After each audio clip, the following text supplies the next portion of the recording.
What is going on, Babylonians? It's me, Songs of Rage, back with another Outriders WorldSlayer video to be able to bring to you, and today we're going to be looking over the debuff Devastator into some build theory video. And the reason why we're bringing in the Scorpion 2.0 is because, one, it's a really good build. I do think that it's very well catered towards kind of like team play, co-op kind of play, but it still does massive amounts of damage just by itself, and I do think it's going to be one of the better builds to actually take into, it's kind of like a complement towards like the meta Leapquake kind of Devastator build that actually does already exist in the game. So before we get into it, make sure you have dropped a like and a subscribe. It really does help the channel out, and let's get right into it. So the first thing we need to have a look at, as always, is going to be the build when it comes to it. Now, when it comes to bottom tree anomaly powered Devastators, they pretty much all kind of look the same. So when it comes to this one, obviously we are kind of missing out the Paladin node. We are missing out the strong arm of the anomaly because we don't actually need it when it comes to this build because of the amount of debuffs that we can actually apply. So we go all the way to the end to be able to grab the capstone to be able to increase our earthquake damage as high as possible. We've also got things to be able to increase our armor. We've also got the ability to be able to heal from the amount of bleeding that we're actually doing, and then pretty much grabbed everything that actually is to do with bleed, so increasing the length and increasing the damage, which means that we're increasing the heals. So the main part of this Scorpion build is to be able to have so much armor and so much healing that it's almost impossible to be able to go down, and if you are going down with this build, you've probably done something wrong. The only offensive skill that we actually do have when it comes to this build is going to be Earthquake. Now, Earthquake is going to be dealing quite high amounts of damage, and the reason why it's able to do that is because the amount of kind of like modifiers or the amount of multipliers when it comes to debuffing that we're able to apply when it comes to this build.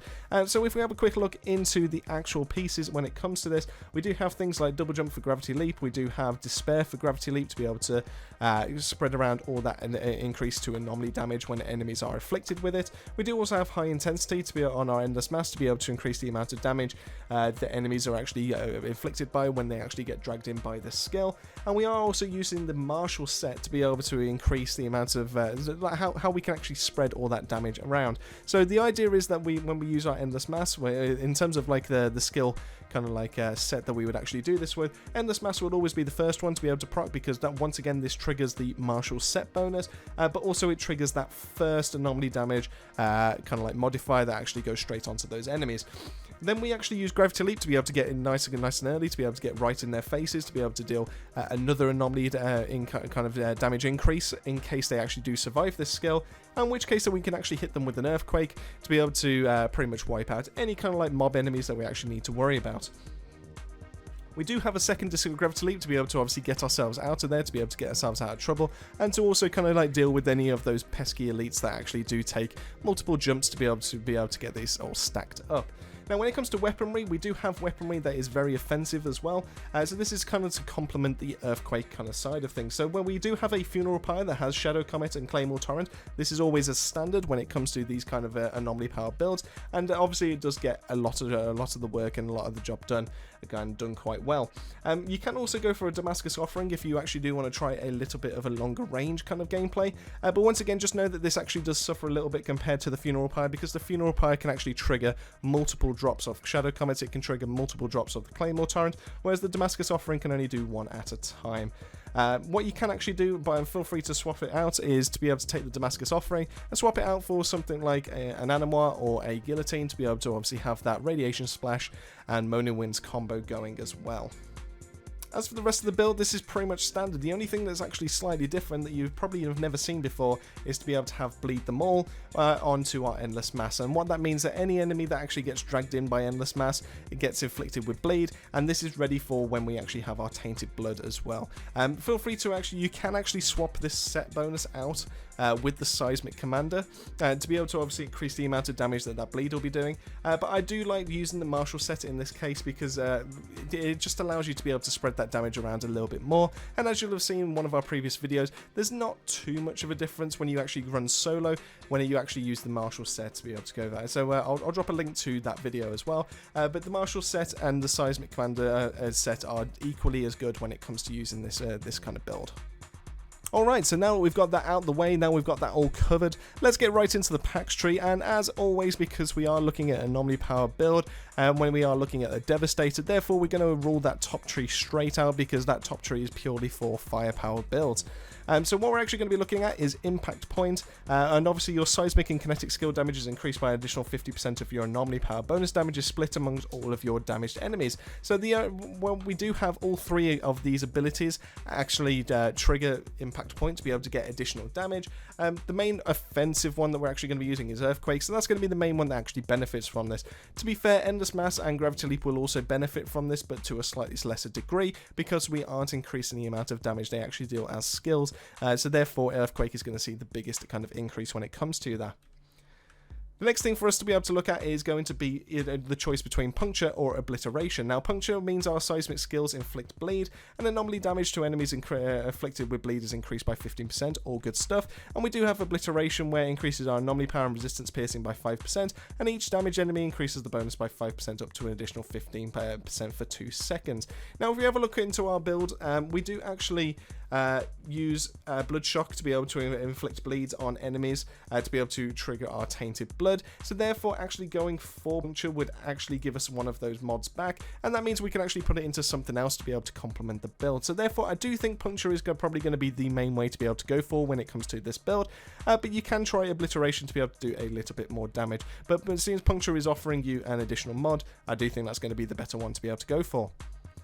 So the next one to be able to look at is Earth and Shell, and obviously, as we've always covered, that means Earth and Shell is not helping and it's not hindering the build in any kind of shape or form. It just offers a little bit more survivability. So therefore, feel free to pick that up, because we kind of need that to be able to go into some of these capstones.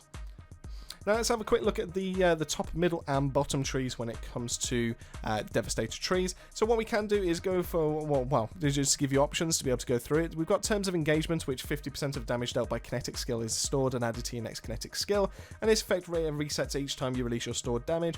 And the capstone for that is Momentum, where each enemy damaged by your kinetic skill reduces ongoing cooldowns of other kinetic skills by 1 second.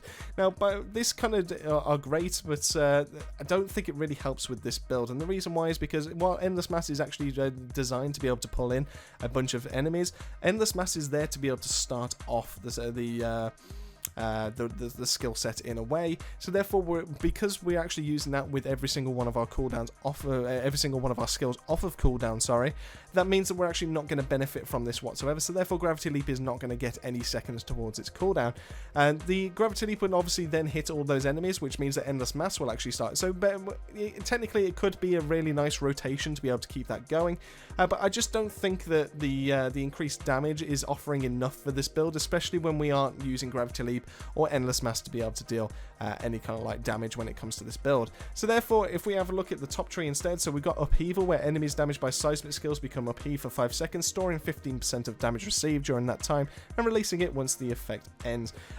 While this build is kind of more only offensively designed to be able to use Earthquake, and obviously will store Upheaval to be ready on that enemy, it's just, you'll have killed that enemy before the 5 seconds, so therefore I just don't think it's really going to help out. Multi-Strike, on the other hand, is quite nice. Well, obviously 30% of the damage dealt by your seismic skill is stored and added to your next seismic skill, and this effect resets every time you release your stored damage. Obviously, this can help to be able to increase the amount of DPS your Earthquake is inflicting out, but once again, I just don't think this is kind of offering enough, and doesn't really complement the build in and of itself, because obviously this is a debuff Devastator. So that leaves us with the middle tree, and what that means is we can pick up Richter Rising, where enemies damaged by both your seismic and kinetic skills within 4 seconds receive 30% more damage for 4 seconds, which is great because that means we're adding another debuff onto these enemies, and that means it triggers on all 3 of our skills. So that means our Earthquake, our Endless Mass, and our Gravity Leap will all be triggering this additional effect. And then lastly, we've got Energy Transmission, where each enemy damaged by your kinetic skill increases the damage of your next seismic skill by 10%, and each enemy damaged by your seismic skill reduces ongoing cooldowns of your kinetic skills by 1 second. So how this will kind of play out, let's obviously do the build theory side of things when it comes to this. We use our Endless Mass. Our Endless Mass gathers in, let's say for argument's sake, gathers in 4 enemies.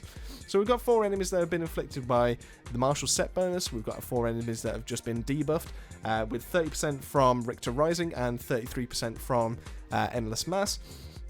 We then have our Gravity Leap to be able to obviously leap in, and these 4 enemies that we've just had will either give us 40% towards our Earthquake, or will either give us 80% towards our Earthquake for additional damage, because obviously it's 4 enemies for each, so our Endless Masses hit 4, and 4 enemies have been hit by a Gravity Leap to be able to obviously have to spare on them. So our Earthquake then hits these 4 enemies. These 4 enemies have then had these additional, or like all these multipliers. We'll see a crazy amount of DPS actually be coming their way because of this single Earthquake that we've actually inflicted. But every single one of those enemies, so those 4 enemies have now just been hit by an Earthquake, which means we're taking 4 seconds off our Endless Mass and 4 seconds off our Gravity Leap, which is absolutely insane, because that means our debuff side of our debuff Devastator, our Scorpion build, is up and ready to go a lot quicker and be able to repeat the process over and over again. The reason why this works so well is because Earthquake is already a quick like charging skill, and we don't actually have to wait too long when it comes to cooldowns to be able to obviously trigger another Earthquake. Now obviously we do have guns to be able to make up for that slight downtime, obviously when Earthquake actually does get triggered and does go into cooldown, because it can get in range anywhere between like 6 and 8 seconds depending on how your build can actually be. So to be able to have this would be absolutely amazing, and I genuinely think that this middle tree is what's going to make this Scorpion build even better when it actually comes to WorldSlayer. So I'm very excited to be able to try this out. There's no doubt in my mind as to knowing which tree is actually going to be the better one to be able to go for. I do think that Energy Transmission is going to be the capstone to be able to grab for your debuff Devastators. And that just leaves us to be able to look into our anomaly power, obviously, when it comes to our ascension points. Now, the main ones that I normally recommend are going to be anomaly power, resistance, pierce, and obviously anomaly damage. But today I'm actually going to recommend that you go into the prowess tree. And the reason why the prowess tree is because we want to pick up our cooldown reduction. So we want to be able to get 10 points straight into there as quickly as possible, because we already do quite a bit of damage when it comes to debuffs, and we already obviously have our debuffs back quicker. So therefore it makes sense to be able to get them as low as physically possible, to be able to make it so easy to be able to do that set rotation over and over again. So therefore I do think 10 points straight into cooldown reduction is going to be the best way to be able to go. After that, then go straight into anomaly to be able to obviously pick up your anomaly power, your resistance, pierce, and obviously your anomaly damage. So therefore I do think anomaly power is probably going to be one of the better ones to be able to go for, just because we aren't using unstoppable force in this build as it currently stands. But obviously we could actually put that in there if we take out blood shock, if we actually do swap over to puncture. So obviously we'll play that. It depends on anomaly power or resistance pierce, but I do think that this build is going to be absolutely top dog when it comes to WorldSlayer, and I'm very excited to be able to see what it can actually perform as. And that wraps up the whole video for us. I hope you've enjoyed, and I hope you've learned something useful with ourselves. If you did, make sure you have dropped a like and a subscribe. It really does help the channel out, and we will be doing plenty more build theory videos leading all the way up to WorldSlayer. So obviously, your favorite build, we can actually give you the information to be able to obviously start yourself, getting yourself prepped, so you know how to be able to take it forward into the end game of WorldSlayer. So massive thank you for making it way to the end of the video. Massive thank you to the Babylonian family as always for their continued support. It really does mean the world to us. Make sure you use that comment section to be able to let us know what do you agree with, what do you disagree with when it comes to this video. Let me know what your thoughts are, and if there's anything that you would actually change when it comes to it. That just leaves me to say, keep yourself safe, keep yourselves well, and I'll see you all on our next video.